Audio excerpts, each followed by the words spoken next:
Welcome, one and all. Good morning, good evening, good afternoon, good whatever time it happens to be for you out there in the world. My name is Michael, I'm the Dead Aussie Gamer, and welcome to DAG vs. The Walking Dead, the game where I verse The Walking Dead. For those of you who don't know what The Walking Dead is, it is a comic book series made by Robert Kirkland a few years ago now. Hey, go away, what are you doing? Get out of my frame, you chair, you. Yes, it was a comic book series made by Robert Kirkland about the end of the world, in which when people die, they simply come back as the restless dead, eating human flesh, attacking people, moaning, decaying, all the cool things we love about zombies. So, Free League Publishing released a game set in the same universe. There it is, The Walking Dead. And picked up, of course, following the story as well, was the AMC, which was a channel that made a TV series. So this is kind of based on the AMC version. So there's the comic book that then became the TV show. This is based on the TV show. So there you go. Hada! It's great. It's a lot of fun, and we've been having a great time because we've been playing it like as an alternate Earth in which Michael, did the Walking Dead thing while I was streaming. So it's like there's a certain amount of, I guess, quote unquote realism, and I say that very loosely, realism. But that's what we're doing. But yeah, that's what we're playing. Before we get started, let's say hello to some amazing people in chat. Marcus, good to see you, my dear friend. Schooly Eye, a pleasure as always. Christina, hey, what's up? Wolfie Plays, welcome back. Good to see you. Finally awake to catch a stream. Hell yeah, I love that. OG Lava Kitten in the house. Cass, welcome in, welcome in. Who else do we have here? McClover, hi, gotta get some dinner and jump back on. No worries. Do the jumping, do the eating. Enjoy your food. May it be festive. Christina, you bloody beautiful legend. Thank you so much for the $40 donation for a scavenge and 2 rerolls. I'll add that right now before I forget. Boom. We'll talk about donations again a little later on. But the scavenge is going to be freaking helpful, okay? I'm not going to lie. Scavenge is going to be so helpful right now for what's about to happen. So, there we go. Thank you, Christina, also for giving a subscriber thingy to Wolfie. Wolfie, you're a subscriber now. Look at that. What does that mean? It means that you're going to be earning channel points like a king or a queen or some overly equally appropriate monarch. Yeah, you can use them for our games. There you go. G'day, Dad. Cloudy afternoon. In your part of northern British Columbia. You know what? I actually had someone talk to me the other day and say you sounded Canadian. I was like, "Jeez, I'm so glad you sound Canadian." It's not that I have anything wrong with sounding Canadian. I'm just like, man, how long can I call myself the Dead Aussie Gamer if people go, "Hey, are you Canadian?" And I'm like, no, I'm not. It's because I don't swear. It's because I'm so polite. That's why. I need to start cussing more on my shows. Be like, what's up, you fucks? Good to see ya. Dead Aussie Gamer here. No, I don't know. Maybe. Schooly with a $60 donation, you gorgeous person. You another 2 rerolls, and what is going to be a chat appropriate encounter? A chat approved encounter. What does that mean, Schooly Eye? What does that mean? Chat approved encounter? You're going to, I imagine you're going to present the chat with an option, and then they're going to vote. Okay, very well. Yeah. Fuck that shit, cuss us out. Yeah, I know, I would. But I have little kids who watch my show. There you go. Marcus! Donating from the secret menu item. Marcus! Thank you! You weird and amazing and beautiful person, you. And a subscription for 18 months. God damn, 18 months. What a time. Oh, geez, guys, I haven't even started yet. Calm your farm. Like, what the hell? I'm Canadian as fuck. My PFP on DC is as Canadian as an army banner. That's hilarious. I like that. Empress. The Empress. Empress does sound cool. Empress. Because I am always dressed to impress. Don't unsubscribe. Well, you can't, so there you go. The encounter I had in mind. Okay, so we'll go to the encounter in a little bit, Schooly Eye. I'll get my things on. First of all, as you can tell, it's been very busy in the morning, so I'm gonna come back and absolutely nothing is going to have changed about me. Not a single thing at all. You don't need to worry about it. Don't try to, look at the footage and be like, oh wow, I wonder what changed with DAG in that few seconds that he was off camera. It was absolutely nothing. 100%. There was not a damn thing that was different about DAG when he came back. I mean, it's weird, but, it's cool. So that's what it is. Schooly Eye, the 5 gifted subs. Guys, calm. Kamate. Jesus. All right, thank you. You know what? Here, let me give you this. This is something I'm going to give you just, for pleasure. Okay, as you guys know, I have a soft drink addiction. But here you go. This is just for you. Ready?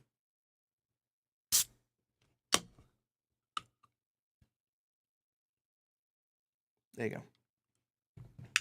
It's that crisp first opening of the thing. Yeah. The secret menu item is for the Crimson Throne.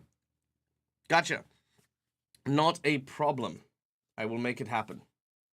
Does Aussie soda taste like American soda? No, it does not. It tastes closer to Mexican soda because we use cane sugar instead of cornstarch. Oh, corn sugar, sorry. Corn syrup. Okay. There you go. Sweet Soul's being released. Yes. All right. So what are we doing? Let's talk Walking Dead stuff.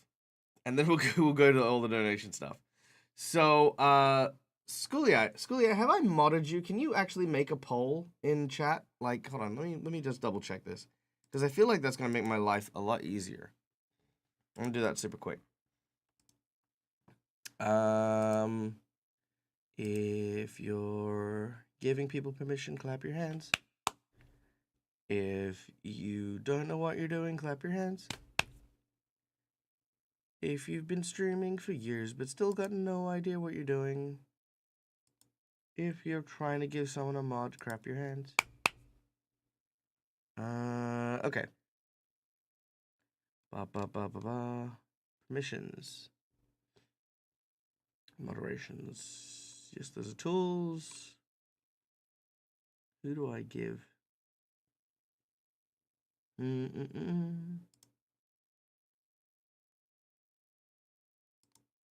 Role managers. Here we go.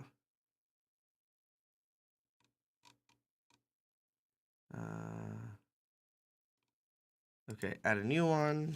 Schoolie. There we go. Schoolie, I'm giving you a moderator thing. There you go.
Okay, that's just being a pain. Sorry, guys. I don't mean for this to take as long as it is. Look, just obey me, okay? That's all. Yes, thank you. Boom, there it is. Okay, Schoolie is now moderator. Schoolie, you should be able to make a post so that you can put the polls in that all on your own now. Yay! There we go. And you can do cover outs and shout outs and all that sort of stuff. It just makes life easier because you, by the way, let's take a moment. Schoolie, you are such a avid member of not only my Patreon, but my community as well. It would be my privilege and pleasure to give you this moderation thing. It is not a case of like, there's an honor that is somehow bestowed on you for it. It is my privilege to have you, and as have someone like you, be able to help out as much as you do with my channel. And this is just, you know, something that comes with my thanks for making my life easier during the shows. So thank you. You are amazing. Mwah. Big love. Okay. And yes, Cal is also my mod. I actually have I've only got like 3 mods, believe it or not. Not including Schoolie at the moment, but one is Eddie, Eddie Tor, who is no longer with us. We loved Eddie. Eddie was a member of my channel for about a year, which was good. Callie, of course, as everyone knows. But also Rob. Rob's actually a mod on my channel. I do it whenever we have our like multi-stream things and stuff. But yeah, Rob's a mod. And now Schoolie. There you go. And of course, all the usual stream element stuff. Oh, and Fancy. Fancy's actually also a mod on my channel too. Again, for like when we do events and stuff like that. Okay. Now, Walking Dead stuff. Back to Walking Dead. All right. For those of you who don't know how to play the Walking Dead game, allow me to illuminate you on how the game is played. First of all, this is a dice-based game, but not the D20, the D6. In order to succeed in a roll, you have to roll a D6 and get the 6 mark. This counts as a hit. Now, there are a number of different threats and challenges that the game will present with you, and based on the number of hits that you get, that will determine whether or not you succeed or fail. One hit, which we can see over on the screen here in just a moment. There we go. Boom, right there. One hit will count as dealing with a difficult challenge. 2 hits counts as something highly unlikely. 3 hits counts as something almost impossible. And for every hit that you get over whatever your target number is, it counts as a margin of success. Let's say I'm trying to stab a zombie and I get 1 hit. Yeah, it's difficult to beat a zombie. But if I get 2, I might not only beat the zombie, but the zombie might have something that might be useful for me. Or if there are multiple zombies, I might kill multiple zombies. This is sort of how these work. The number of dice you roll is dependent on your stats, your abilities, your attributes, and your skills. So if I'm attacking a zombie and I have 3 strength, I would add 3 dice. And then if I have close combat 3, which I do there, I would add 3 more dice here. However, these wouldn't be the only dice I roll. Because if you look under my health, I am quite injured, I would remove 2 dice from that pool, because there's 2 injury marks. And there are 3 red stress marks, which you can see just underneath the stats there, which means I would be adding stress dice. Now, the difference between a regular dice and a stress dice is if I roll a 1 on a stress dice, things get complicated. So even though I might succeed, something bad happens. I might end up getting a bite. I might end up falling over. I might, lose my car because someone nicks it while I'm in the middle of battle. There's a whole bunch of different stuff that happens that, again, the stress will do. But it does, of course, give me more chances to succeed as well, but with that risk. So that's basically how the game works. Everything else, it's like any RPG. It's all imagination. It's all having a good time and just playing about. Now, you guys take on the role of the game master of this place. You decide a lot of different things, including what creatures are around me, how dangerous the situation could be, and, if there's conversations that the NPCs want to have with me, you guys decide what those conversations are. So yeah, that's basically how we played this game. So there you go. Reminds you of the outbreak system because of the degrees of success and failure. Yeah. I like it because it reminds me of Through the Breach with the same sort of threshold mechanic, which is cool. So I'm very keen on that.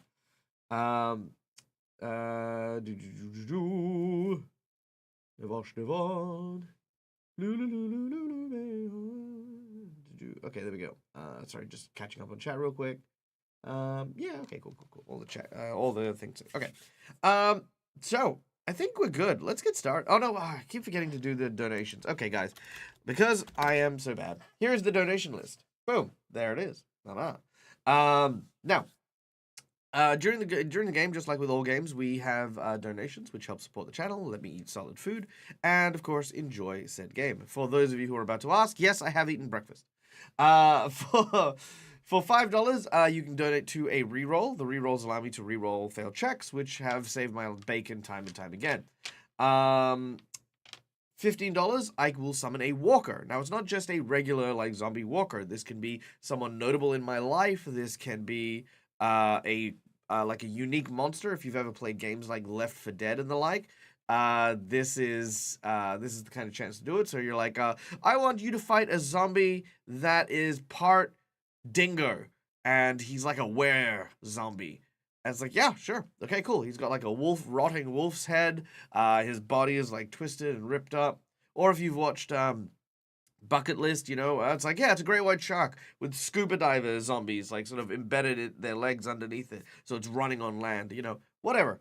A unique zombie walker, you get to decide and it'll come and attack me. For $30, you can give us a threat or a scavenge check. So a threat increase basically means that there are more zombies encroaching on me. This could bring me from like, okay, they don't notice me to, oh shit, they're on me. Scavenge is kind of like you give me one unique item of your choice. I get that item, but then I also get to make a scavenge roll where the chat tells me what I find. For $50, you get to create and design an encounter. This can be any kind of encounter you like. It'll come with like a story prompt, so things like I think the last one we had, oh, I can't remember what the last one we had was, but we're doing one now apparently. So well, you'll see how it works. But yeah, we had a really good one, which was like the helicopter that we originally did, and getting to go and investigate the helicopter pilot. Get a plane, do a whole thing. So it kind of really directs us in story mode. It's like giving us a like a side season quest thing. So yeah, there's that. And then for the $100 donation, you can summon a swarm of walkers, including a unique walker, onto the top of us, or design an NPC that will join us on the campaign. All right, that's it. Let's do the recap, shall we? Let me just make sure my audio is here. There we go. All right. So, without any further ado,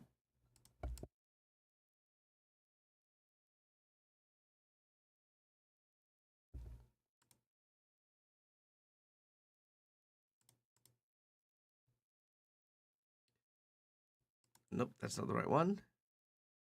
Let's try that again.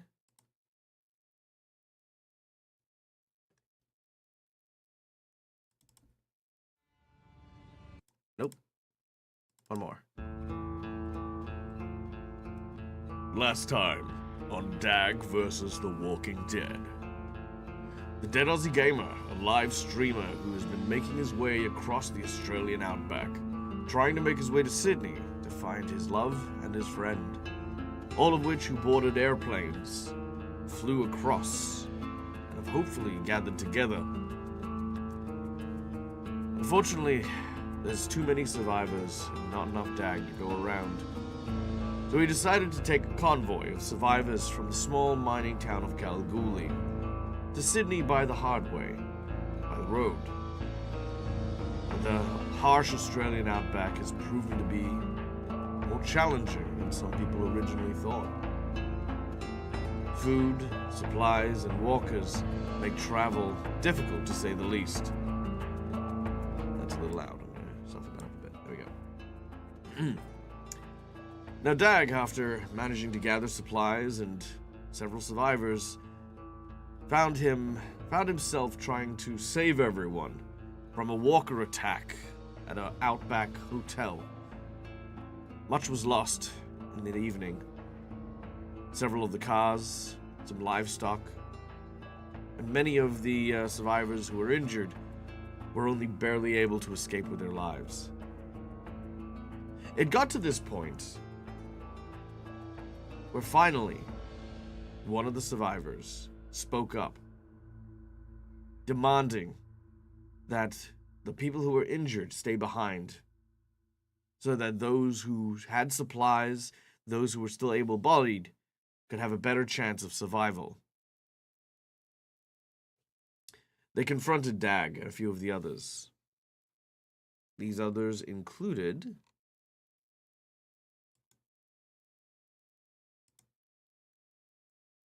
Danny, the old miner who has one arm. Yasmin, who is not injured but decided to side with DAG after seeing all of the heroic things he had been doing. Dan, who was a who was Dan? Who was Dan? Dan was, sorry, one moment. I forgot who Dan was. I'm sure he's important. Oh no, Dan was the miner. Oh no, Danny was the female driver. She was cool. We haven't really talked to her. So Dan is the miner. Danny is one of the survivors from the city.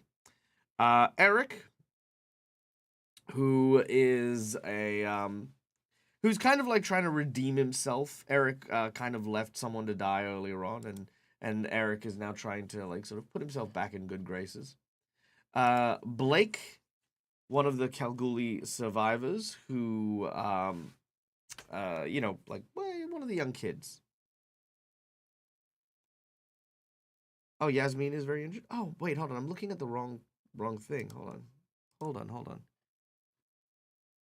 up. Ah, here we go. Hold on 1 second.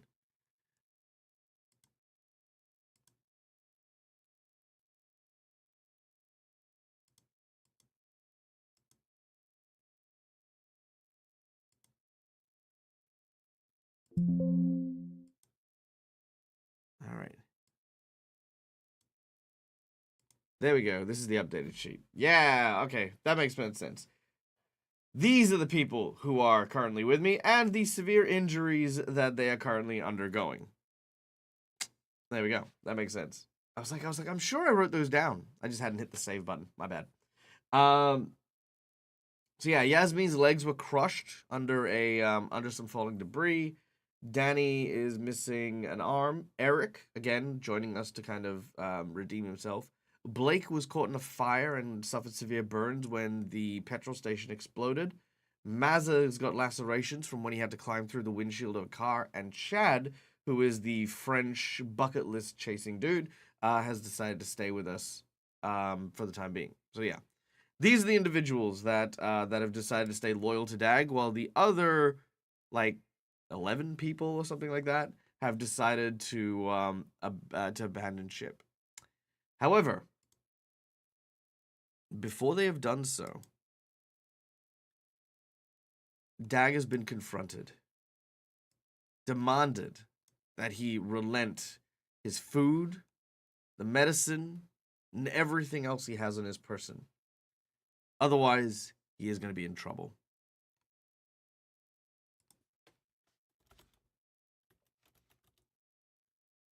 And it is here that we pick up tonight's game.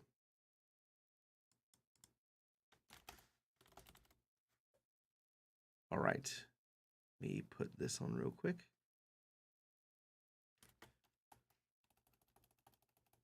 Sorry, everything's really slow this morning.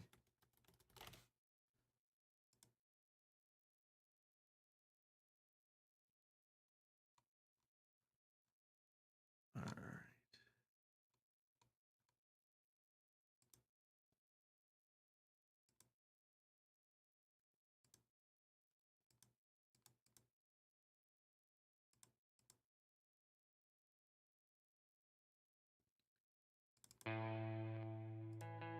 All right, there we go.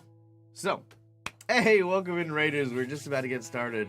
Good to see you. Please, everyone, can we give a shout out for our dear friends from Quest Junkie UK and Phoenix Iwaki? Good to see you.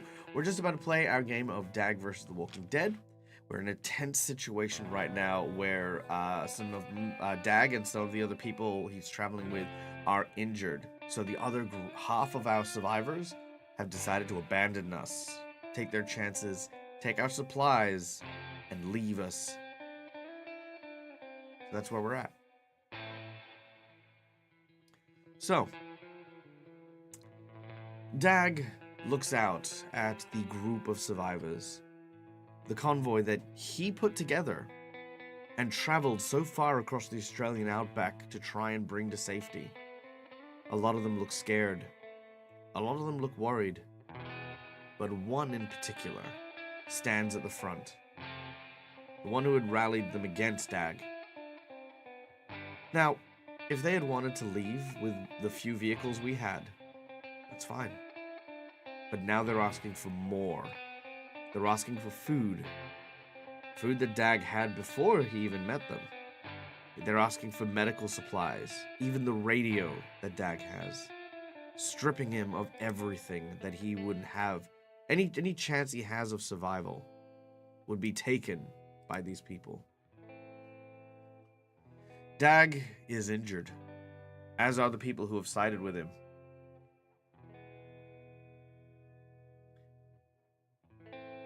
As I take my sword,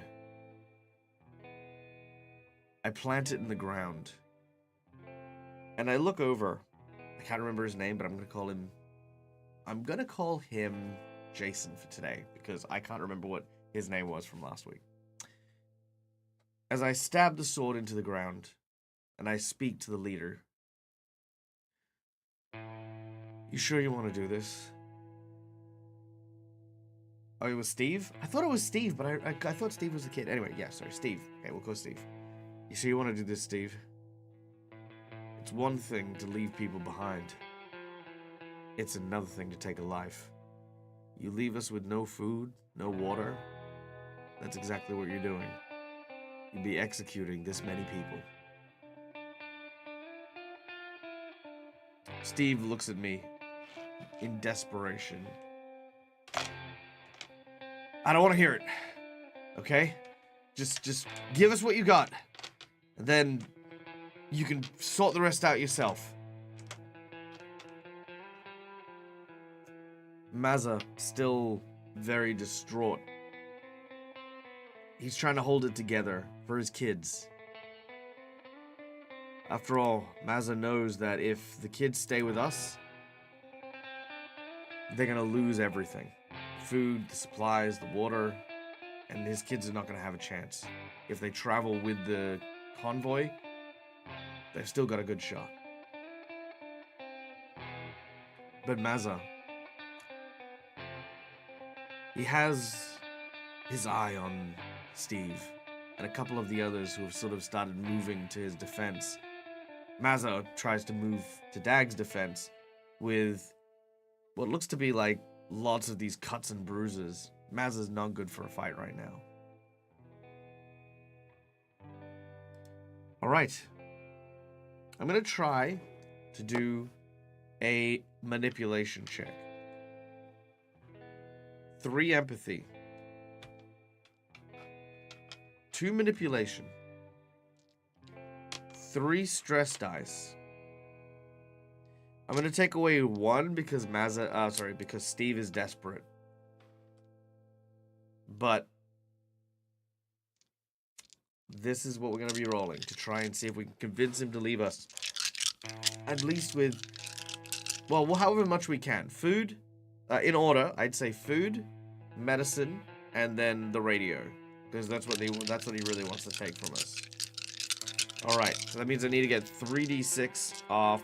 Oh, sorry, 3 6s on 7 dice. Okay, the first roll is a 2, a 6, a 3, 5, a 5, a 1 on a stress dice, and a 5. Okay, I'm going to use a reroll. I'm gonna use 2 rerolls. Why not? Let's give the full thing a chance. I'm gonna use 2 of the rerolls that we've already gotten. Thank you everyone for the rerolls. And I'm gonna reroll that 1. And I'm gonna reroll another one of the other rando dice. Okay. My reroll is on the stress dice. It's a 1 again. But another 6. Okay, so pros and cons. They're gonna leave us with the food and medicine. They are gonna take the radio, but there's a complication. Okay. Steve goes for the food. He reaches over and grabs onto my bag. As he does so, I struggle for a moment. I grab onto it, and Steve demands I let go. As I do so, I struggle for a little too long when suddenly there is the sound of a gunshot. It hits me in the leg. I drop to a knee. Steve lets go. He looks around, as do some of the others, to see where that had come from. It came from one of the survivors, one of the ones that isn't with us, who had shot me in the leg. This was kind of like the straw that tips everything. I fall to the ground. Steve steps back, largely in shock. He grabs the radio and makes a run for it. As he does, Mazza and the others rush to my aid, quickly using the med kit to staunch the bleeding. I try to stay conscious for as long as I can. I watch as the others get into the cars, and I watch as they drive off. before slipping into darkness under the light of the burning gas station and hotel. The sound of the fire and the burning walkers within. All right. So let's take off the radio on our list of things. And let's add the broken condition, which actually, I'll remove because we're going to be resting for the night anyway. Let's see. So radio station equipment is now gone. Okay, there we go. And saving that so you guys can see. Beautiful. There we go. All right. So as you can see, the radio stuff is now gone. Why isn't my legs always getting injured? Man, I don't know. All right. Now, as DAG slips quietly to slumber, he's being tended to by the others, specifically by Eric, actually, because Eric's one of the only ones who's still, uninjured. As well as Chad Chaddington. So these are the two guys that are looking after us at the moment. I'm going to ask the chat. Chat, how does the evening go? Does nothing happen and everyone gets to sleep well? Or does the explosion at the gas station attract something? Are there dingoes that smell the scent of the injured and head in our direction? Is it cold? Is it hot? What is there any encounter that happens overnight? Let me know in chat.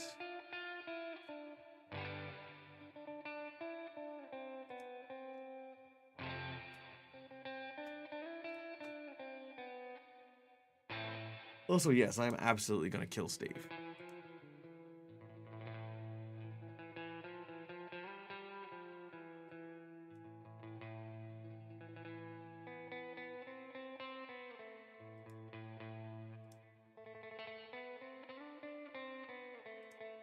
I would think something gets attracted by the smell of flesh. Ooh, I like that. Okay. Oh, maybe a goanna. That'd be kind of cool. I think when you started this way back when, you'd technically be heading into Oswinter. Yeah, but Oswinter's just rainy, and in the desert, it's not really much of a difference. Activity outside the shelter you take.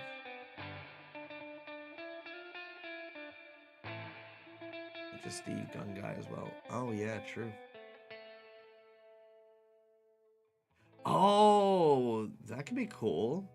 So it wasn't, so the guy who shot me wasn't one of the survivors? That's kind of cool.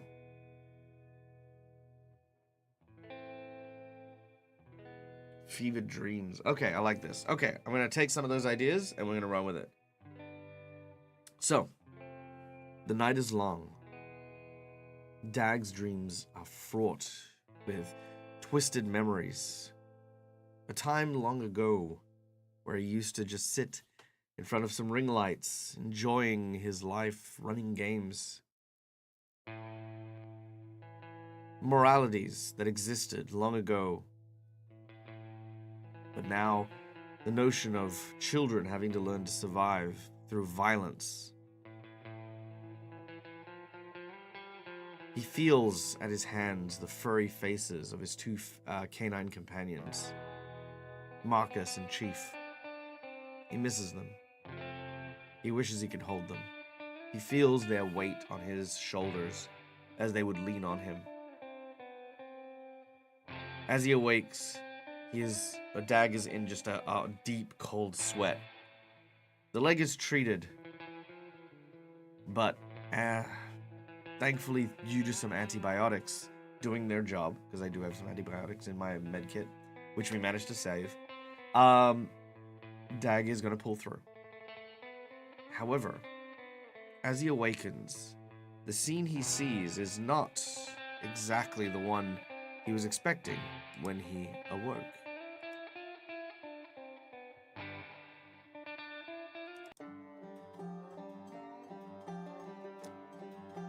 As DAG rises and looks around, some of the others are still injured and asleep. However, Chaddington and Eric are already up, and they seem to have caught someone. A young teenage girl. They seem to be holding her hostage, using the handcuffs and the like to bind her up, and arming themselves with, well, Eric's got his pistol, and the hunting rifle that I have is still around. So, you know, Chad kind of has that. What's going on? As DAG sits up and has a look. Oh, DAG, you're awake. Yeah, look, this kid, he was in the hotel. He's the one that shot you. What? The girl looks over, a little distraught. I didn't mean to.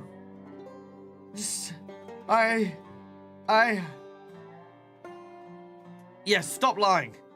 Okay, we found you hiding out, skulking, and you had the weapon on you. Look, I thought you were walkers, I swear. I didn't mean anything. I look around. Are you sure she shot me? Yeah. Look, here. He hands me a gun from his side pouch. A gun that was recently fired. I take it, I look at it, and I say, what am I looking at? They had this on them. No bullets. Okay. And it was fired recently. Look, we know that none of the survivors on the wagon had guns except for us. The only unaccounted gun was this one. And it's been shot recently? It's really suspicious. I look at the girl. So, chat. Is the girl lying? Or is she telling the truth? What about the slug in my leg? We need to do something about it, for sure. We'll need to do an operation or a medicine check. I think Yasmin has some medical knowledge, but she is currently equally as injured.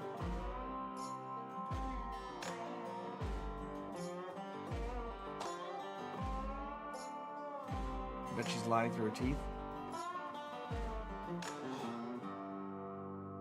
She said she didn't mean to. She said that she thought she was only shooting at walkers.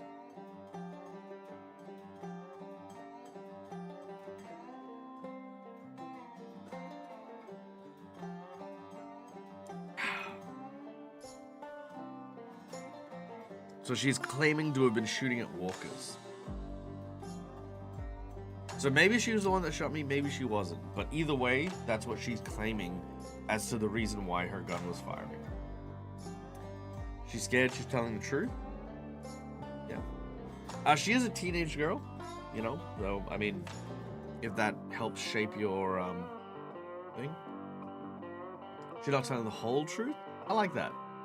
Okay, let's go with she's not telling the whole truth. She's telling the truth like she didn't mean to shoot me specifically. And I think that DAG would kind of pick up on that. Alright, look. Keep the gun. Let her go. Are you crazy? Look, she shot at us, man. Look, it's fine. You've got her weapon. She can't do anything more to us now. Are you sure, mes amis? I mean, after all, we are here with a difficult situation. Having someone who may possibly be a threat out and about, it may, how you say, be a worse idea down the line. Yeah, on that fucking note, who the fuck are you? Oh, Ah, pardonnez-moi, I am Chad Chettington. We have only very briefly met before, but you know, me and Eric, we've spoken for a little bit, and well, how can I say, your story, it reaches my heart. I am on somewhat of a pilgrimage myself. I am trying to experience the world as quickly as I can, while the end of days still lingers like the burning, toasting flames, while they are burning as embers before they emblazon the entire planet. I want to see all of the wonders, you know, travel the outback, go and visit the Sphinx, all of the other things that, you know, when I was working as a nature photographer, I never really got the chance to go and explore. How did you not explore as a nature photographer? Well, it was only raw shit, you know. I had to take photos of things like the capybara, or you know, the migration of the sea turtle. You get to spend a lot of time in the wild, but you don't get to see all the wonders, you know, all of the man-made things. It was très bien. but your story.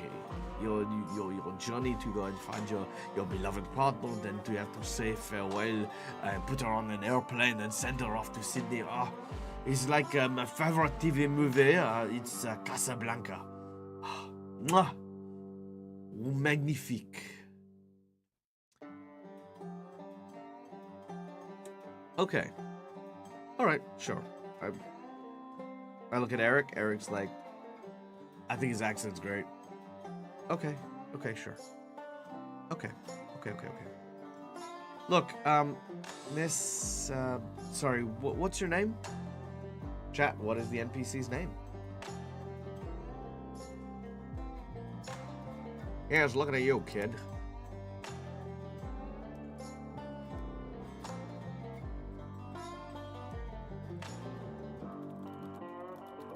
What is the child's name? Kelly? Kelly. Alright, Kelly it is. My name's Kelly. Alright, well, Kelly, look. We're in a bit of a rough spot. And, well, truth be told, we could definitely use some help. She looks kind of concerned. She doesn't know how she's gonna help. More to the point, she also doesn't know what she can do. Again, like, you know, like, we're very injured, you know. It's not like, you know, she's looking at us and being like, oh yeah, no, I can absolutely help. She's like, this is so far out of my, you know, level of comfort. I don't know what to do. Let's start with some introductions. You can call me DAG. This is Eric. And Chad, apparently. Over behind me, you can see the boy over there. That's Blake. Over there is Yasmin. And Dan is, well, that's Dan. They kind of look over. Blake and Yasmin are still unconscious. But Dan and, freaking Dan and Chad and Eric and Mazza look over and they kind of like just acknowledge her. Look, the guys we were with, we're all part of the same convoy until, well, all the shit hit the fan and now we're on our own. We're gonna be heading out, trying to make our way to South Australia, and we're just kind of hoping to get there in one piece. You're welcome to join us, or you're welcome to stay. Though I don't know how much longer you might be able to last here. If I know them, they'd cleared out most of the food and likely loaded it into the vehicles that we had. And if they weren't destroyed, it'd definitely have gone with them already, okay? Which brings me to the question of why you were here. Were you stuck here after the whole outbreak? Kelly says, sort of. My family and I, well, we do this trip every year. I got into a fight with my folks. They were... Well, they didn't understand. And, she seems visibly upset to talk about it. Okay, look. Don't sweat it, okay? What do you want to do? Kelly considers her options. She looks over at the burning hotel and gas station. She nods, acknowledging that she would like to come. Alright. Well, right now, guys, we're on foot. We don't have any prospects to improve that situation, so we're gonna do the best we can. What we need is bottles. We need, if we could find any tarp, that'd be amazing. If we could find any more food and supplies, that'd be great too. Between the lot of us, we have 10 days worth of rations. Sorry, 17 days worth of rations. We have, let me do some quick maths here.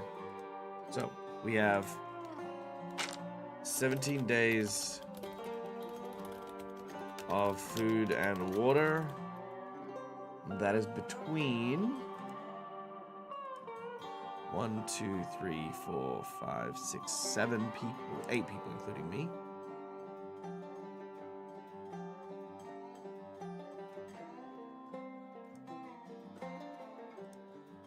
Let me just add Kelly.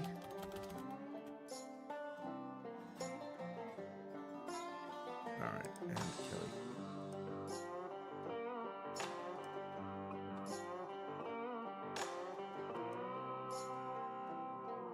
Alright, there we go.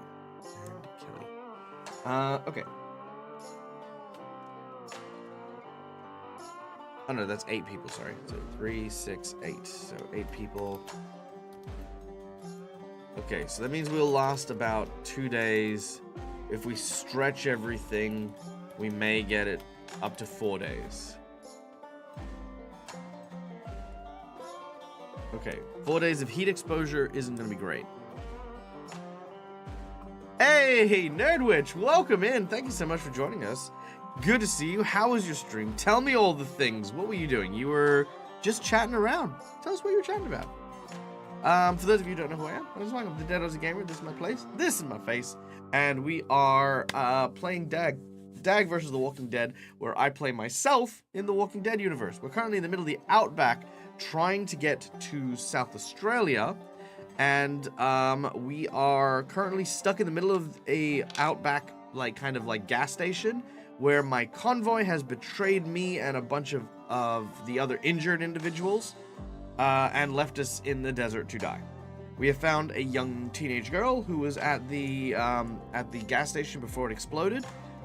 She apparently was the one who accidentally shot me, and we're now gathering up what we can before we make our way to South Australia. So that's what we're going to be doing. The birth of the Bryans. We had our writers group today. They almost broke me with their silliness. Nice. All hail the Bryans. Yes, the gathering of the big Bryans. Indeed. High IQ Bryans. But welcome in. If you have any questions about the system, the game, or if you just want to throw things out there, chat functions as my game master. So if you have things you want to throw into the mix, please feel free to. That is all what we're about. All right. Hey, Redial, good to see you. Welcome in. Okay, so we are going to do a scavenge check.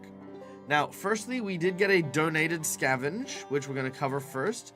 So, to the person who donated our scavenge check, which I believe was Christina.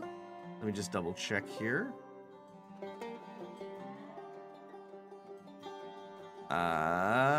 Yes, indeed.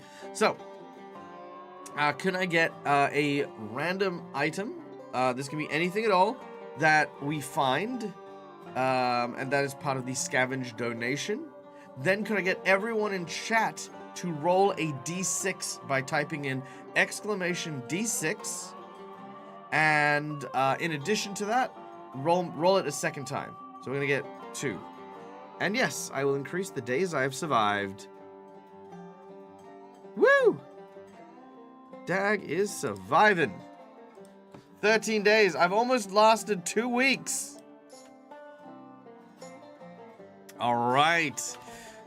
This is good to see. Let's go and turn now to our scavenge kit.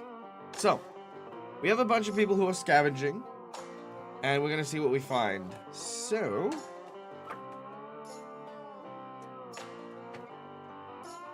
let's see. Schooly Eye gets a 4, J-Spites gets a 5, and Nerdwitch gets a 3. So 4, 5, 3. Our first item that we find is some gumbo and a jug of water. That is 3 more rations. Very nice. Okay, so that's good. So we do manage to find some extra rations. Freaking amazing. Okay. Then we have Melville with a 4, Wolvie with a 6, and Redial with another 6. So 4, 6, 6. 4, 6, 6 is going to give us... Whoa! Okay, so apparently, thanks to that one, there's a smokehouse that was hidden in a cellar that was protected. And more importantly, not only was it not injured, there is half a horse in here that has been smoked and preserved for 14 rations. Bringing us up to 34 days rations. Holy shit. That is a fucking miracle. I love that. All right, next up we have Christine with 6, OG with a 4, and Schooly Eye with a 3. So 6, 4, 3. All right, we find some potatoes for another 3 rations. Okay, so that's not bad. McClover with a 1, Viren Rock with a 3, and Melville with a 6. So what? Melville with a 2. 1, 3, 2. Yeah, there is a little bit of a cooldown, so don't worry about it. We do have plenty of time. 1, 3, 2. 1, 3, 2 is... Ooh, a still functioning wristwatch. Okay.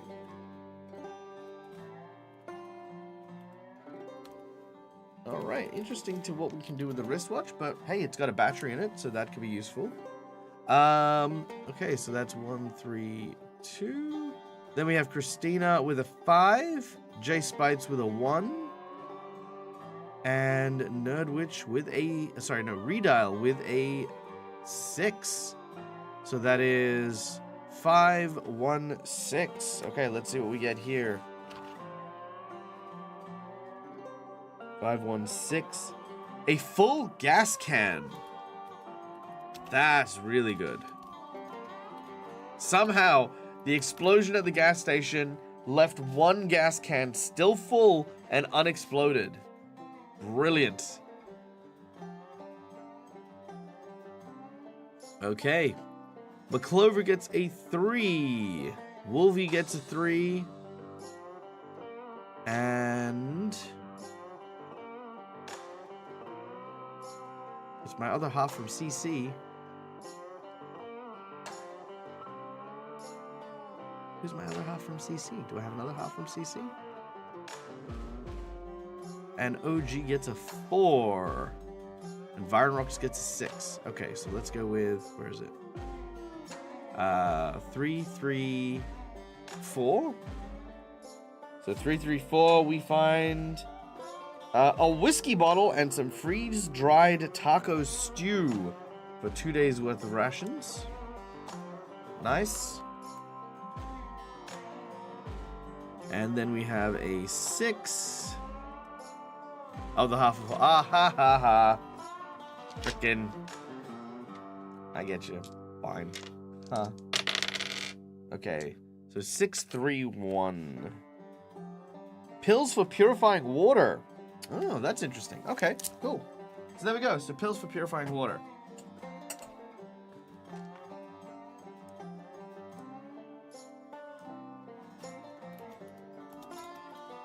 Oh, actually, let's do that one. So it's, what's it? 643. Sorry, instead of the purifying pills, let's get, what's 643?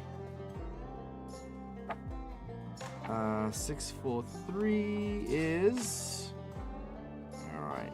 This will be the last item that we get from that. Also, if whoever donated the scavenge can let me know what the item we find is. A survivalist book. That'll be useful. All right, survivalist book.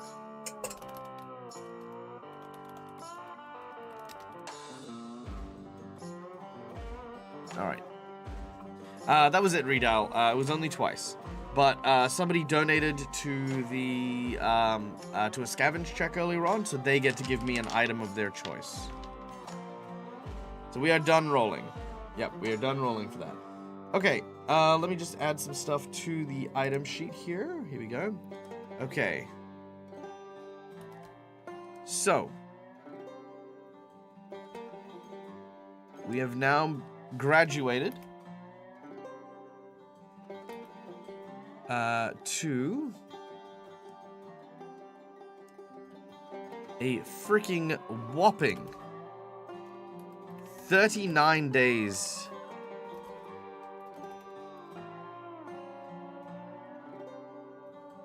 $39 days worth of food.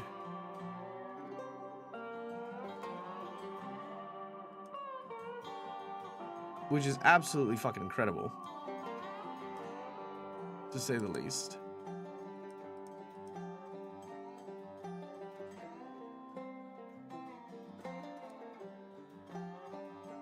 Let me just get this here. There it is. Cool. Done. All right. So yeah, we have 39 days worth of food. We have a wristwatch.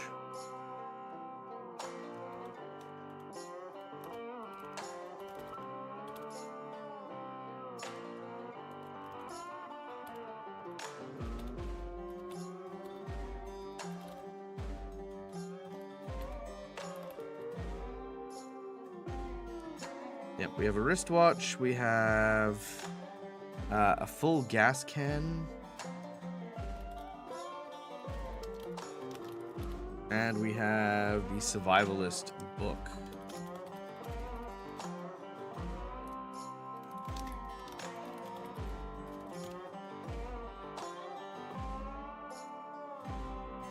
Okay. Let's just check chat, see if we have our thing.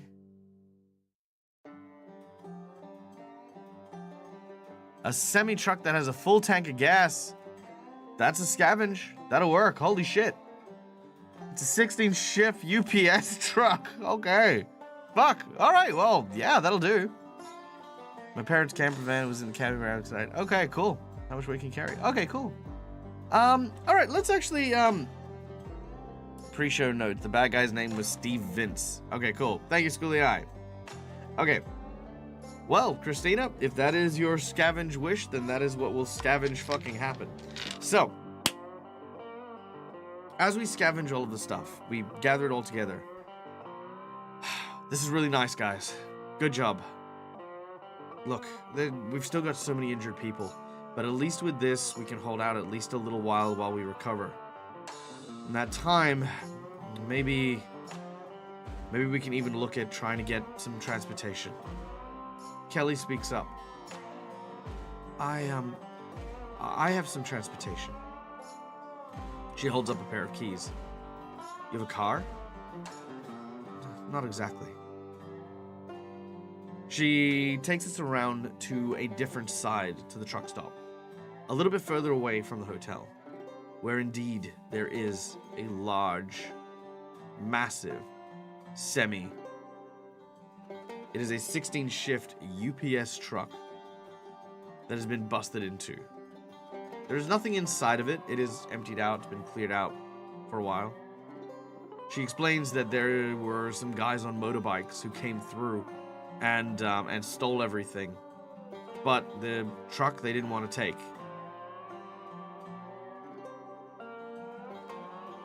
There's only one problem. And she says, oh, you know what? I'm going to backtrack on the key, on her showing us the keys, because I'm going to do it this way. The only problem is my parents had the keys. She looks like she's about to say something, but she then goes quiet. That's okay. Did you see your parents when everything went down last night? She shakes her head. Alright. Well, that could just mean that they might be nearby, okay? You stay here, we'll see what we can find. Chad, you come with me. Eric, can I leave you and Kelly to look after the others? Eric's like, yeah, sure, mate. No worries. Oh, your adventure with you and Chad? Oh, I like this. This is going to be quite the experience. Okay, Chad, listen. You and I, we need to set some ground rules here. I appreciate the fact that you're helping us out. I do. And, you know, I'm not going to look a gift horse in the air, okay? But this is not an excursion for me, okay? I'm not trying to harsh your mellow. I know that this is a big experience and you're trying to do all that sort of stuff, but I really need to get to Sydney, okay? I really need to meet my friends, and I need your help to do that, okay? If we're going out there together, just try to follow my lead. Oh, yes, no, of course. No, don't worry. Chad is just... don't worry about me. My personal life philosophy is to not worry and to not stress about things. It does not mean that Chad does not know how to be serious when we need to as well. Trust me, mon ami. You can rely on my very, very talented skills. After all, I found my way here by myself. I'm more than capable of taking things seriously. Thank you, Chad. I appreciate that. Okay. I sort of rise to my leg, to my knee. Chad kind of like reaches around behind me and sort of grabs me by the hip and sort of pulls me up a little bit. Okay. I'm gonna use my sword to like kind of balance on. And I say, okay. I'm gonna see what we can find. Stay here. Keep a lookout. We'll load the others into the back of the truck as well. See if you can make them as comfortable as possible. And we head off into the woods. Now, 24 hours has passed, so it does mean that we have eaten a series of rations. So I'm going to, and I'll update the rations at the end, but I'm going to knock off 8 days worth of rations, one for everyone, now that we have plenty of food. I am going to remove one of my stress because some time has passed.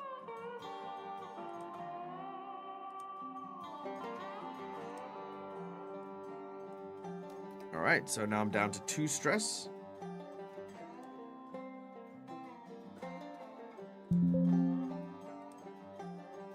Alright, and let's just share that with the chat. And we are now going to make a survival check to try and find our way to tracking down Kelly's parents. So, we have 4 wits, we have 1 survival, and we have 2 stress, giving us a total of 7 dice to play with. So, first dice roll. 4. 3. We need 6s. 3. 3. 5. 2 on a stress dice, and a 1. Complication. Alright, guys. So, good old Chad and DAG are wandering around looking for Kelly's parents. What complication happens while we are searching?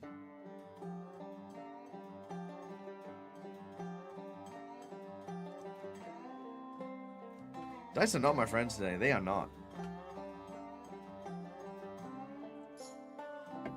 Hey, McClover, thank you so much for the donation to Viron Rock.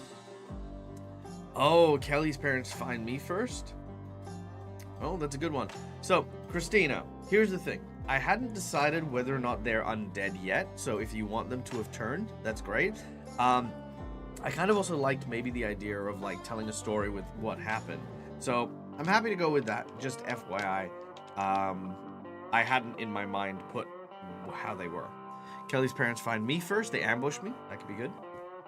Twist your ankle while you're limping around. Oh, dang it. Yeah, that's a good one. They've been robbed and think we're the robbers. That's a good one too. Oh, you know what? I think I've got a good one for this. All right. Okay, yeah, you guys have inspired something. Okay, let me get this.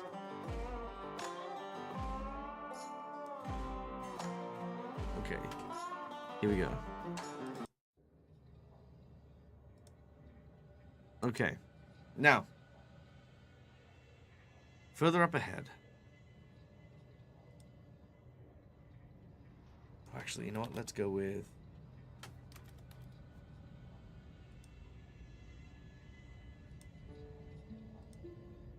Let's go with less creepy, more sad. Okay, so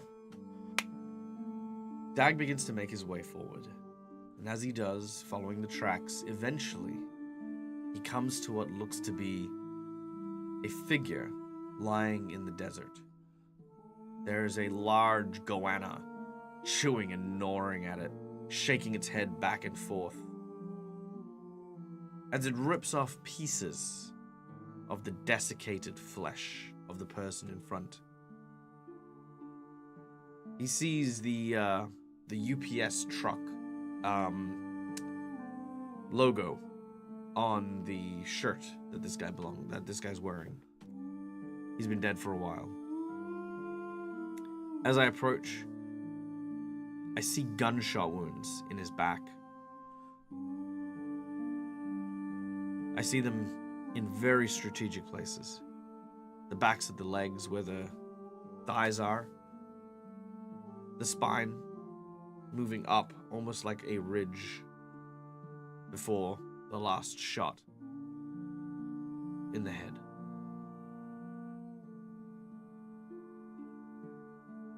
Oh, now this is rather grim, isn't it? Poor fellow. If I didn't know better, I would say that he was executed. Yeah, I think you're right about that. Kelly talked about the motorcycle guys. I heard rumors about them too. Mazza was talking about it when we were coming in. These guys might be dangerous. Well, might be dangerous. I feel like we've confirmed very much that they are. Look, you don't know with people these days. Everyone's desperate. Everyone's trying to, I don't know, try and find a new sense of who they are in this world. Some of us are free and some of us became more trapped. Depends on what the story is for these guys. I'm going to start searching this guy's pockets. I find a wallet and I unfurl it. And I can see a picture of Kelly, Kelly's mom and Kelly's dad, and their young, like 10-year-old brother, or her 10-year-old brother. I take the photo out. Actually, no, I'll take the whole wallet. Yeah, I'll take the wallet. And I'll keep looking. There do not seem to be any keys. Suddenly, from behind, lurching out of the bushes,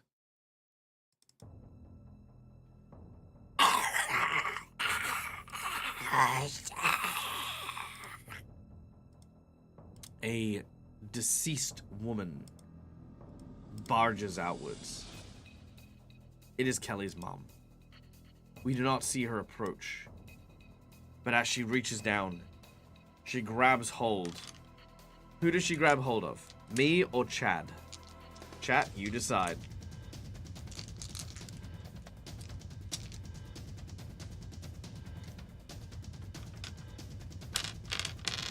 Grabbing me.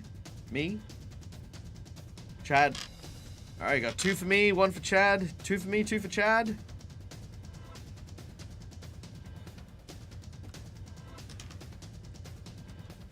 Alright, 3 for the Daggerino. Alright. I'm too slow to get away. We need a dead Aussie gamer. Fair. Fair. Thank you, Praetor. Also, good to see you, my friend. Mwah. Love your face. Also, sorry I didn't get to catch you at Gen Con last year, but hey, I'm going to be at Gen Con again this year, so hopefully we'll get to catch up again. No, DAG can't catch a break, but breaks can catch up to DAG. So there we go. Alright, so I need to dodge. So I've got 3 agility, 3 mobility, and 2 stress dice added to this roll. I'm going to take away 2 because I'm injured, and 1 because she got the drop on me, and I did not see where she was coming from. So that means I've got 5 dice rolls. She is, however, a regular zombie, because no one's donating for the hype zombie, or the advanced zombie, which thankfully. So, I only need to make 1 success for the difficulty challenge. So here we go. Ready? Alright, that is 2 successes.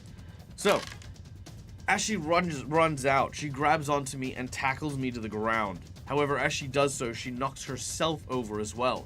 The goanna that was eating the corpse suddenly scatters and runs into the underbrush. Chaz, who is startled by the goanna, immediately pulls out his gun and takes aim and fires. The goanna runs away. Now, because we got 2 successes and we only needed 1, the margin of success is the goanna being scared off. Otherwise, the goanna might have caused a few problems here and there. But we are now in combat. And for that, we're going to very quickly turn to our little combat rules thing so you guys can follow along. There we go. All right, round 1, taking cover. All of the people who want to be taking cover may do so. Given that the zombie is right on top of me and I am pretty injured, I'm going to use this round to try and kind of take cover, try and avoid and pull away so that I'm not, as vulnerable. Because 1 or 2 hits and I'm gone. So I crawl from my belly and make my way over towards I'm going to make my way over towards Dad's body, and I'm going to try and sort of roll onto the top and over it. There's this kind of sickening crunch sound because again it's dried and desiccated. But I'll try and get behind it. What's a goanna? A goanna is a big old lizard. It's like a monitor lizard almost. Actually, you know what? Hold on. Give me 2 seconds. I'll show you what a goanna is. Not that it's greatly important, but I feel like it's important. The Australian goanna.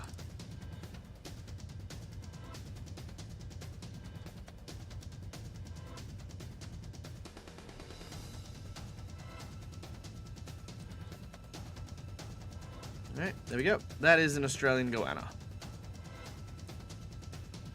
And that is how big they are, too. And there you go. It is a big old lizard.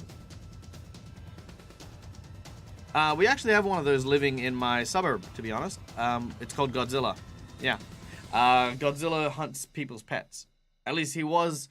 last year, I think. I don't think he, because basically we know he's there, so usually when people see him nowadays, it's just like you call the ranger and they take him and they relocate him, but he keeps coming back.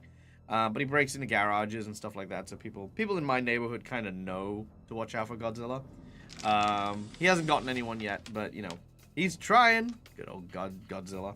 Anyway, yeah, there you go. Australia. Woo! Alright. So, the goanna runs off.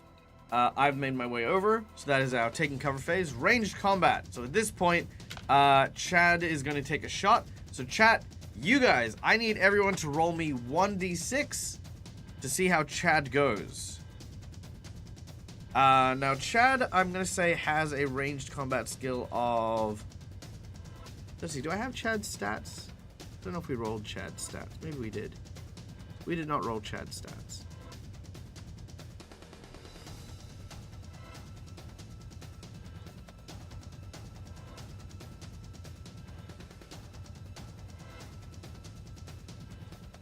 Yeah, we didn't roll Chad's stats. Chad is a non-specialist Yeah, Chad's a non-specialist dude because he's not one of the donated NPCs.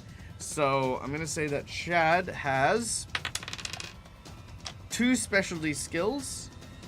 I will say that they will be stealth, and let's give him ranged combat. Stealth and ranged combat. We'll give him those. So yeah, everyone roll me a d6 and we'll see how we go. Okay. So 3 miss, 5 miss, 2 miss, 2 miss, 1 is a fumble. Okay, Chad does not hit. However, Chad does not have a stress. Oh, actually no, Chad would have gotten a stress dice, but that wouldn't have been on the 1. So yeah. So Chad takes a shot. There's a loud bang sound as he fires the hunting rifle, but doesn't hit the mother. Next is close quarter combat. Now, is Mumby going for me or is Mumby going for Chad?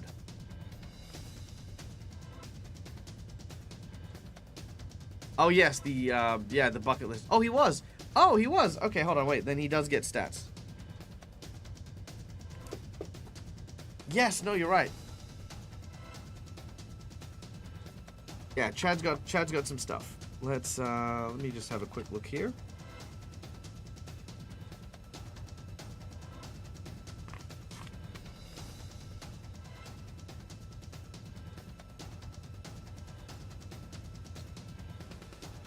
No, it must have been spaced out. Don't know why I didn't stat him. Should have. Silly DAG. Okay. Chat, could I get everyone very quickly? Can you guys roll me a whole series of d6s, and I will stat up Chad right now before we potentially kill him. All right, so everyone roll a d6.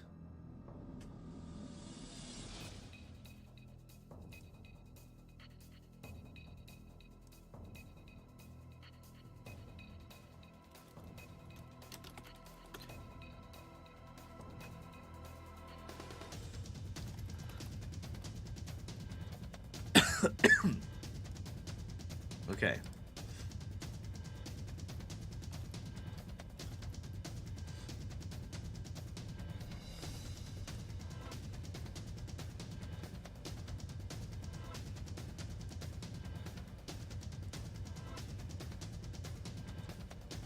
Okay, hold on. Wait, let me pause the music. It's stressing me out. Okay, here we go. Chad stats. There we go. Okay. All right. Let's just have a look here. Okay. So first of all, we have a 1 and a 3. So his issue is he seeks affirmation. All right. So that is his issue. Is he seeks affirmation. Then we have another 1 and a 3. Okay. His secret issue is he is a drug addict. Interesting. Okay. And then secret drug addict. And then we have 4, 6. Okay, so 4. He is trained in one skill and an expert in another. So trained, ranged, expert in stealth. That makes sense. And his gear is he has a ranged weapon, melee weapon, D6 rations, which is Schoolia gets a 1, so he's gonna go 1 ration. And a useful bit of equipment. Which let's say is a map. Oh, actually, let's go with GPS. He's got a GPS, which is still working. I think that's useful because he's tracking around and stuff like that. All right, there we go. Oh yeah, that's true. Let's give, yeah, you know what? Let's go with he's a smoking addict. I like that. I like that a lot. I think that's a little different. All right, so we have Chad Chaddington and all of his stuff. I gotta find a way to actually put Chad's details like in a easier place for you guys to see on the layout, but at the moment I don't, so I'm just gonna hide those away. But it is now good to know. Okay, so we've got some stats for Chad. Back to the battle. All right, so she's gonna go for Chad. I need everyone in chat to roll me D6s to get Chad to evade.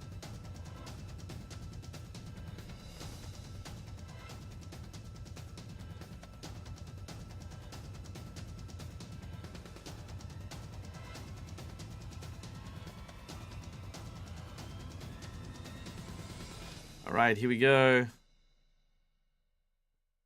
Oh, Chad's not doing great. We got 2 1s in that roll. We need to get a 6 in order for him to dodge.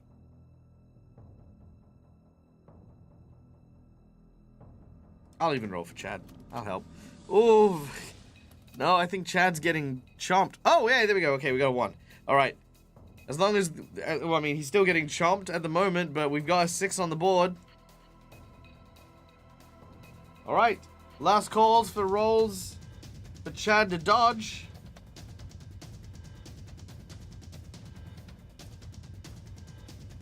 DAG shows how it's done.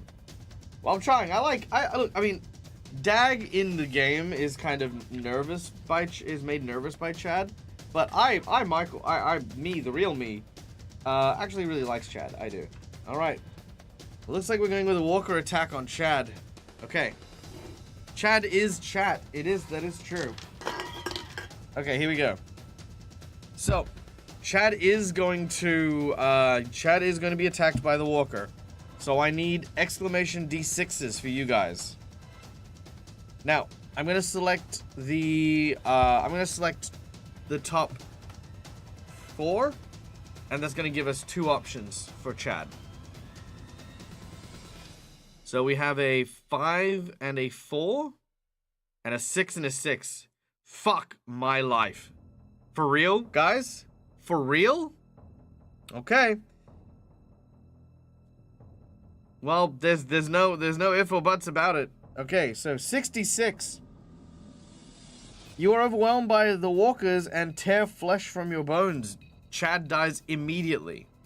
Or 5 and 4, which is they are bitten in the stomach. The wound is not deep, but they will get a fever, and in D6 days, Chad will be dead.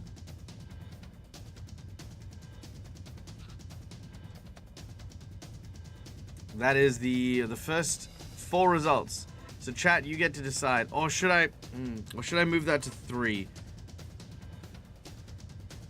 Okay, guys, I'm gonna ask the chat. Would you prefer me to give you 3 options or 2 options? What do you think? I'm happy to do either. Again, you guys are the GM in this regard. I normally do like it's kind of like advantage, disadvantage. You've got like kind of a choice here. But do you think 2 or 3? I got 1 vote for 2, 3 for the options. Divine intervention. You know what? Hey, divine intervention will work. I'll pay that. It is a channel reward. You can divine intervention.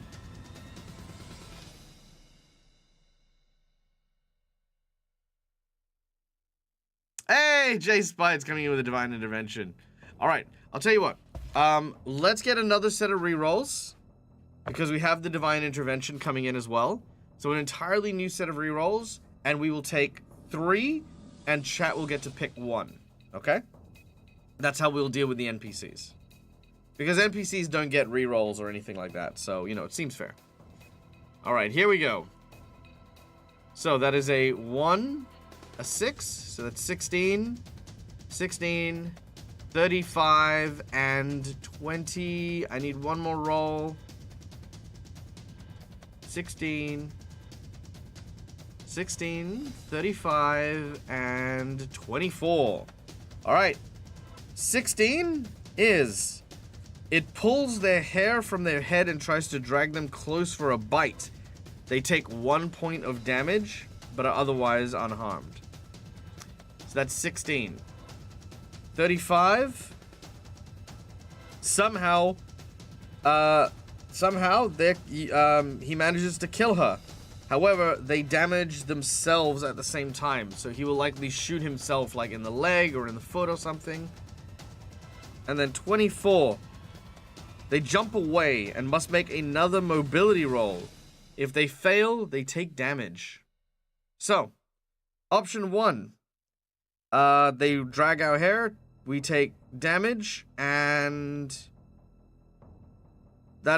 we kill it. Option 2, we kill it, but take our own gunshot wound.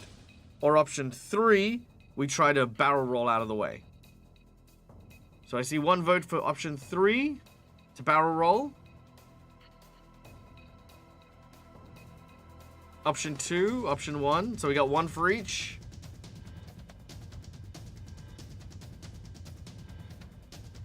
Hair pull.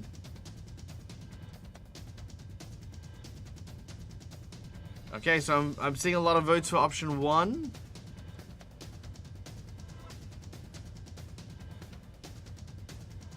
All right, last calls. Option 2, okay.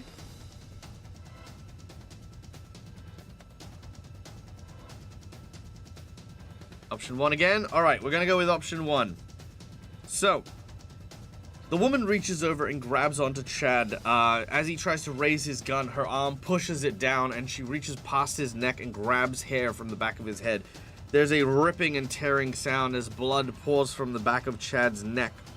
But as soon as that happens, he manages to raise his gun and hit her with the barrel of it before turning it into a club and finishing her once and for all.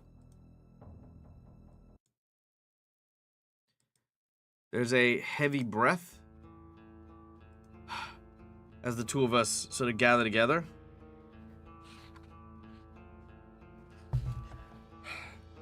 Good job. That was a close one. Are you okay? Chad touches the back of his neck. Yeah, I am fine. Just a small cut is all. Look, well, better get some betadine on it or something, just in case. Can't be too careful. Chad, yeah, I'll take out the med kit and sort of apply some antiseptic to the neck. Chad winces in pain. But as we search the body of the woman, sure enough, we find the keys, but also the rest of this sordid tale. Now, I'm gonna deal with this in a flashback kind of way. I feel like it's just the easiest way. So,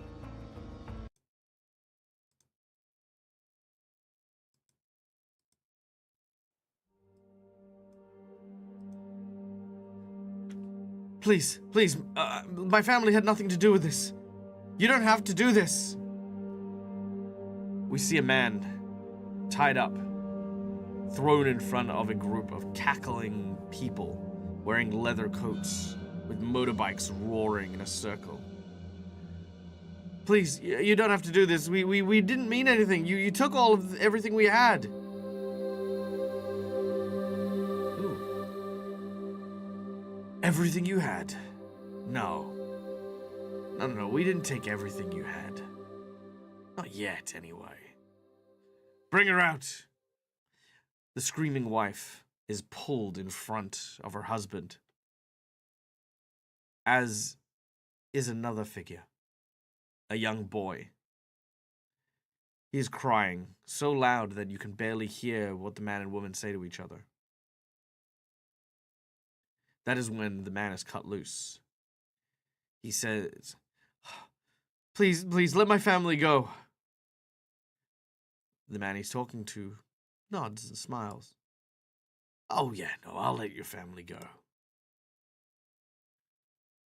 But you have to choose who.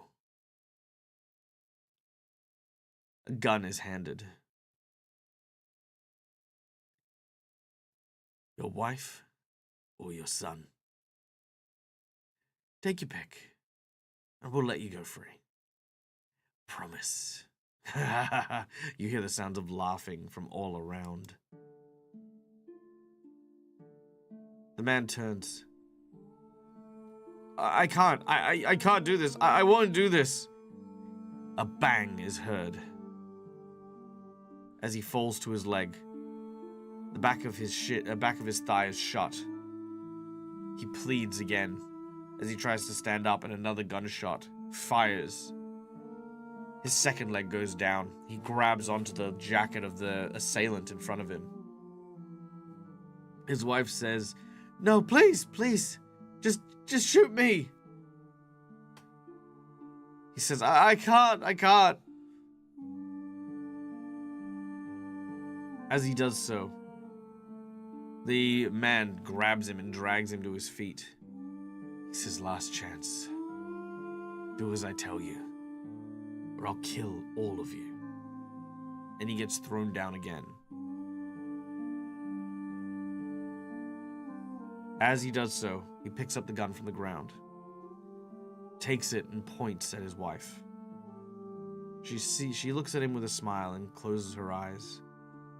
She leans her head forward. As she does, there's a click sound.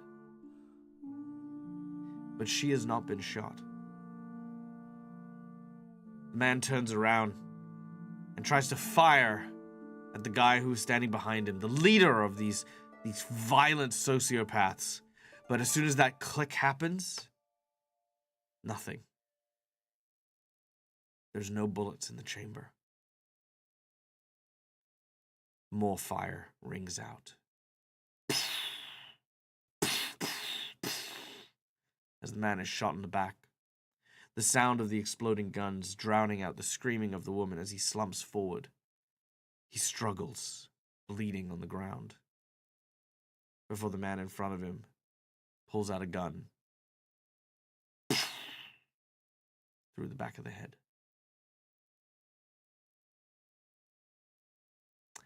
The woman cries out. The boy cries out as the man walks up and says, "I'm sorry your husband was such a coward.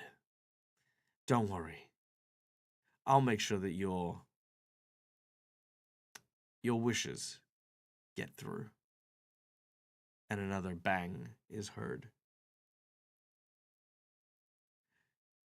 Back to DAG and The Walking Dead. You could see... Oh, I'm sorry, Christina. That's my bad. I was, I got into it a little bit too much, maybe. I was trying to avoid the graphic descriptions. Now, as DAG looks at the woman and searches her for the keys, we can see that the thing that killed her was the shot in the chest. She was not shot in the head. I go through and I rifle around and eventually find the keys to the UPS truck. Alright. We've done it. We've got the keys. Let's head back. Yeah. Let us be quick about it, yeah? Yeah. Stand up and we begin to make our way back towards the others.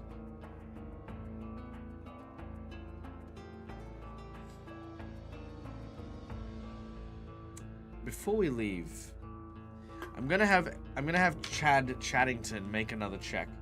So everyone make me a D6 roll. Because I think DAG is trying as quickly as he can to get back. Chad's looking around a little bit.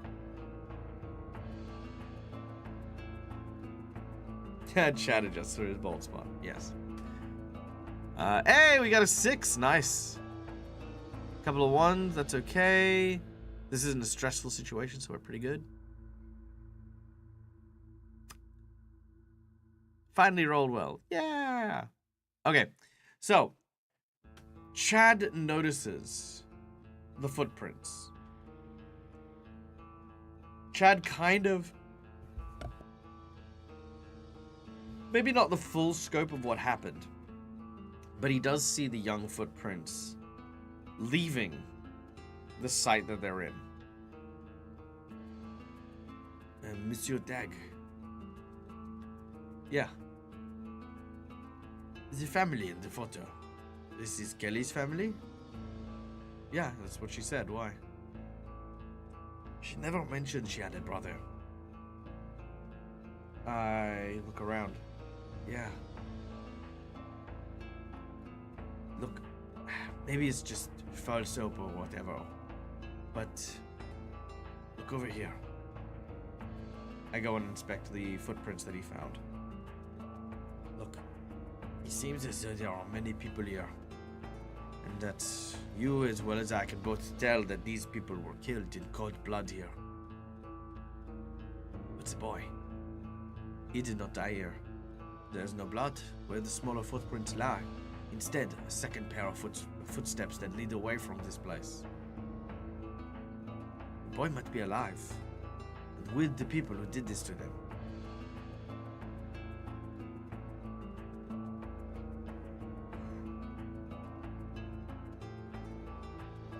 What are you suggesting?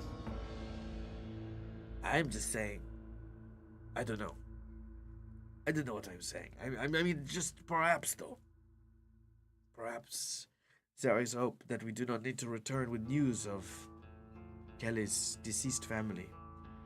Maybe we can return with at least some, I don't know, hope. Fuck my moral compass. Literally, the ability moral compass. Okay. Look, we can't just go on a wild goose chase. We don't know how far we'd be traveling. Look, either way, we could probably make it. Why don't we just scout a little bit? Okay, we don't have to go very far. If they're not nearby, then no harm, no foul. But if we can get there, I mean, why not try, yeah? So, chat, here is the options. We will go up the hill and we will have a look around. However, how close is their hideout to the hotel? Is it miles and miles and miles away? Is there a small shack somewhere in the bushlands? Long story short, the only reason we would go this place is if it were close. We're ending in about 10 minutes, Wolvie. So if you do miss out, you can find the episode on Dead Aussie Gamer live on YouTube, where you can watch it if you'd like. A lot of my shows are over there, but they're very uncategorized and they're just there. They're just there for posterity. Yeah. A bunker. Ooh, I love that. We don't have World War II bunkers, but we do have people who have bunkers and roadhouses. 20 miles away. How far is a mile? Let me have a look.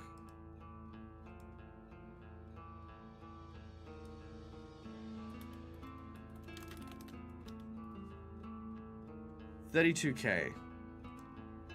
Okay, so $32K, that is like 3-4 hours of a good run, good, you know, good pace. Okay. We don't have fallout shelters. We have, yeah, we don't really, you know, people don't usually bomb the middle of the Australian desert, so we don't really have anything like that out there. But it'll be like, probably like a radio tower, like, you know, kind of one of those cell tower type things, but like maybe just like some, you know, underground built-in like shelter area as well, I think.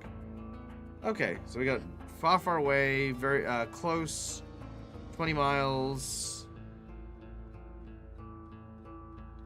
not nearby. I mean, I think 20K, sorry, I think 30 something K is kind of a point. So even if that's not their hideout, looking out into the distance and seeing that there's a radio tower that far away, DAG thinks to himself, okay, look, if that's their hideout, we can have a look. More importantly, if it is a radio tower, we might be able to get some walkie-talkies and communicate, communication equipment. And I'd really like some more communication equipment, to be honest.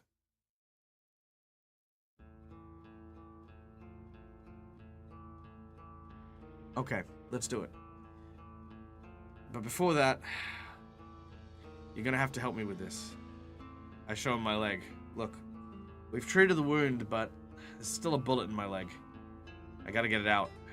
If it's gonna heal at all. And yeah, that's gotta be up to you, man. Do you reckon you can help me? I do not know a single thing about medicine. Neither do I. I mean, maybe a little bit, but not enough to do like this kind of surgery. Look, the leg is delicate. I know a few little things, like if it didn't come out the other side, which it looks like it hasn't, it's likely near some dense muscle or bone. And running on the interior of my thigh will be my femoral artery. Just avoid that and I'm sure it'll work out. Don't take my advice, by the way. I know nothing about medicine. Please do not perform your own surgeries. Alright. Chat. Hey, what's up, Acorn? Good to see you. Mwah. Wonderful to see you. Alright, chat. Exclamation D6. Let's see if Chad can help us out with that. Oh, we had whiskey. Yeah, you're right. I'm gonna take a shot of the whiskey and pour it onto my leg.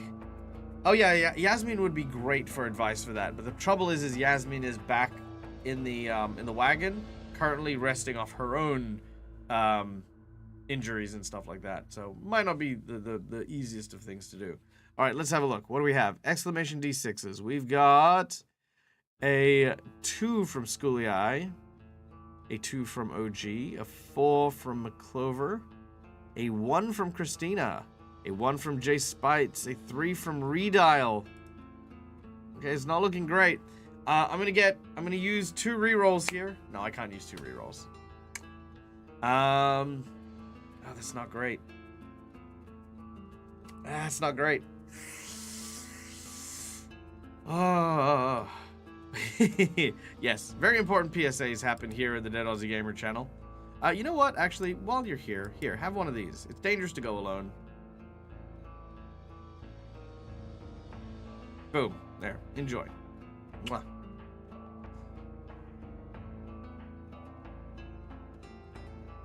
Okay. Okay, we got a 2. Chad's trying to get the wrong leg. Now that makes sense. All right. So, Chad attempts to get the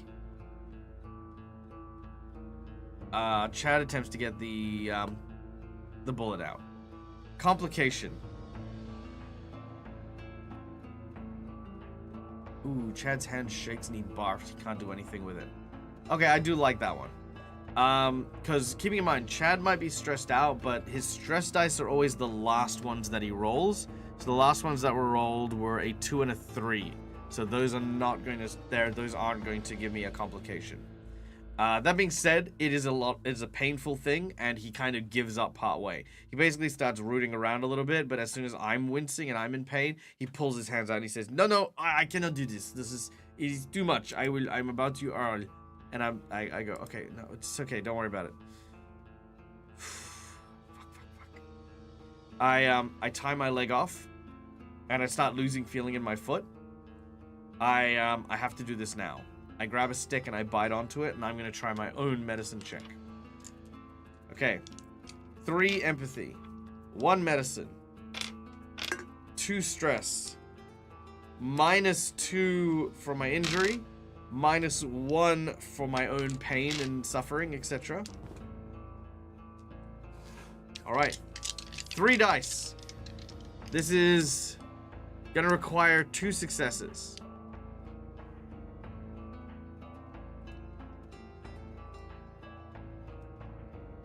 It is highly unlikely, but not almost impossible. Oh, +1 for the survival book. Sure, I'll take that. I will take the bonus. Thank you, J Spite. Okay, here we go. Plus, I do have medical supplies, so they should help. Actually, yeah, that's a good point. I do have medical supplies. They will help. Okay, here we go. First dice roll. A 1. 2, a 6. Okay, we have 1 success. We need 1 more. Inspiration. All right, we'll get the inspiration. I'm gonna throw in another dice here. That's 4. Okay. Stress dice number 1. It's complication. Stress dice number 2 is a 5. I'm going to burn my last 2 donations. My last 2 rerolls. I'm gonna reroll that 1, and I'm gonna reroll one of the other ones. Here we go. A 3 and a 2. Okay. I'm gonna gain a stress and reroll all my failed ones, because that's part of the inbuilt rules.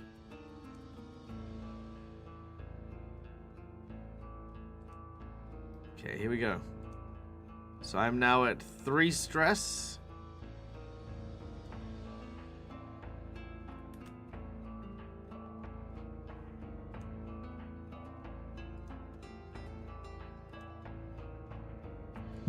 Bear with me for 2 seconds while I just share that with you guys.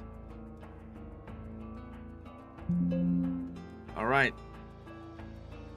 So I'm re-rolling all my failed checks and adding a stress dice to this. So, including the inspiration. Here we go. 3, 2, 5. Okay, I have 3 stress dice left. 4. Complication.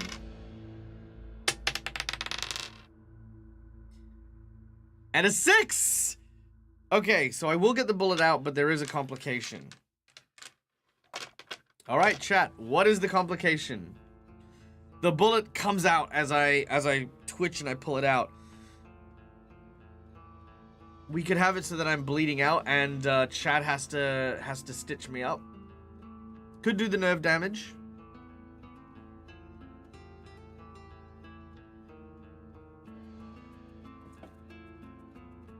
Oh no, Acor, the surgery is successful, so I do need to pull the bullet out. Infection.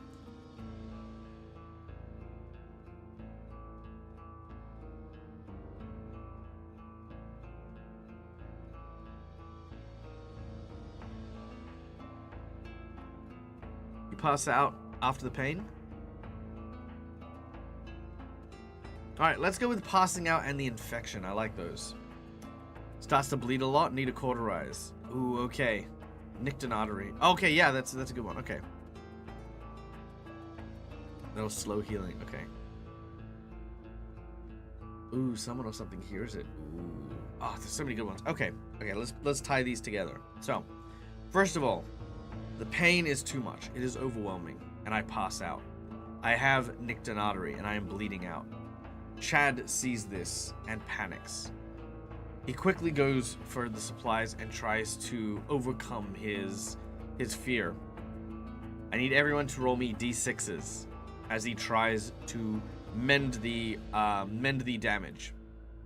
If he fails, cauterizing the wound is going to be the only way to go, and that'll come with the nerve damage as well. We have 1 success.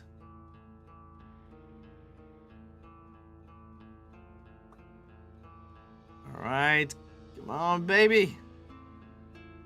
Let's see those d6s fly. I'm gonna roll 1 for him as well.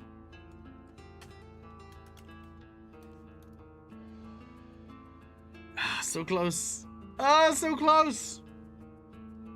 Can we get 1 more 6 in that chat?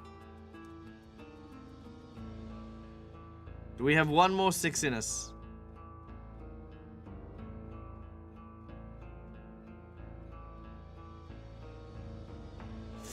So close. Oh. All right. Hey, OG Lava Kitten brings in the 6. All right. Oh, no, but Acor, we have a complication. Okay, so. Stealing themselves as they move around and they stitch the wound, something begins to move, attracted by the scent of blood. Trying to focus, Chad works to try and seal off my leg, as what he hears gets closer and closer before leaping.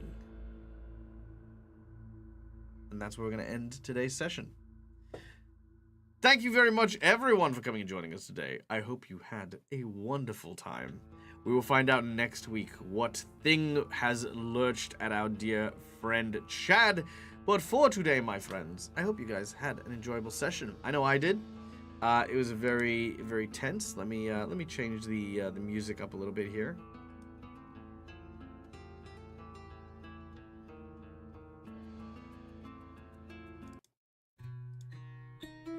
There we go. All right. Ah, what a session. That was really good. I thought we got through a lot. We got to experience quite a bit. We got like a really cool scene learning about Kelly and their folks, which is cool. But yeah, now a quick level up. So as you guys know, we level up with experience. 10 experience allows us to do stuff. We currently have 5 in the bank. So let's have a look and see what we get for our hard work today. Okay, did we participate in the session? Yes, we did. So that is 1. We just get these here. There we go. All right, so we participated in the session. Did we achieve something important? Yes, we did. We managed to get a vehicle and get enough food and supplies to keep us on our journey. Did I learn something? I learned a little bit more about Chad, which was nice. Did I explore at least one new sector? Not yet. Alright, so that is 9 points currently. Meaning we are 1 away.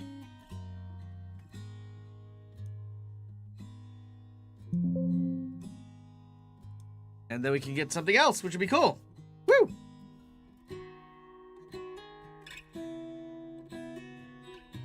Alright. What level am I?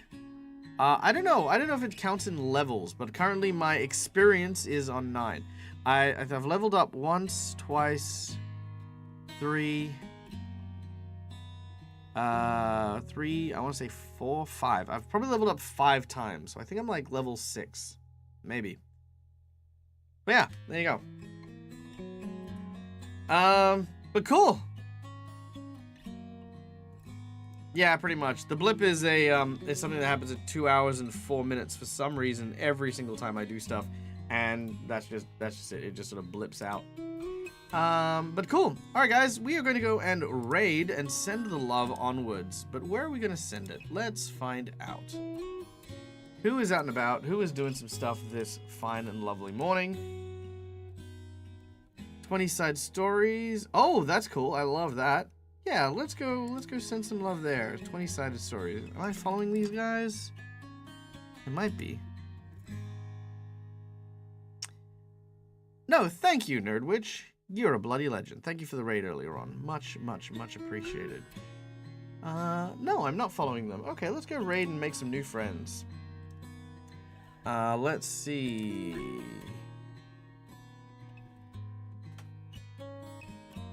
Let's see. 20 sides to every story. Oh, look at them. And with 5 people watching too. Let's bump into the raid on these guys. Oh, they look like they look cute. I love them. Let's go do that. Boom. All right, guys. Well, thank you for joining us. My name is Michael. I'm the Dead Aussie Gamer. This is my place. This is my face, and you can find it here a number of times during the week. Be sure to check us out for our next show, which is coming up tomorrow evening, where we're going to be playing Pathfinder 2nd Edition Gatewalkers followed by, of course, the week of Pathfinder that we normally have. But we do have a special announcement. Next week, we're going to be doing something very interesting. We're going to be doing Black Clover Week. What does that mean? What's going to be entailed? Well, find out next week in our lineup as we enter into the dark side of the moon and a horrible event that will transpire over all of my games next week.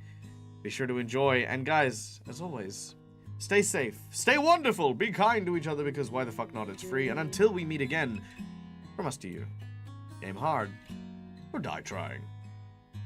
Bye, folks!